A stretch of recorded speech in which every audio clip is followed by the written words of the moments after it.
রূপনগর গ্রামের শেষ মাথায় ছিল এক ভূতুড়ে কুঁড়েঘর, যেখানে জিন থাকে বলে লোকমুখে প্রচলিত ছিল। কেউ সেদিকে যেত না। গ্রামের সাহসী যুবক করিম বাজি ধরল সে রাতে ওখানে থাকবে।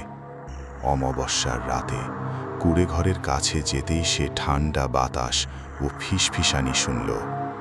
ভেতরে তার লণ্ঠন নিভে গেল।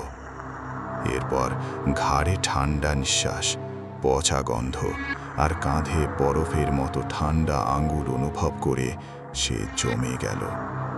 এক ভয়ঙ্কর হাসি তার কানে বাজতেই অদৃশ্য শক্তি তাকে টেনে ঘরের ভেতর নিয়ে যেতে লাগলো।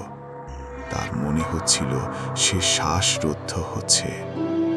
পরদিন সকালে গ্রামবাসীরা করিমকে কুঁড়েঘরের বাইরে অজ্ঞান অবস্থায় পেল। তার সারা শরীর ছিল আঁচড়ে ভরা। জ্ঞান ফিরলে সে শুধু বিড়বিড় করে বলতে লাগলো, ঠান্ডা হাত, হাসি। করিম আর কোনোদিন সুস্থ হয়নি।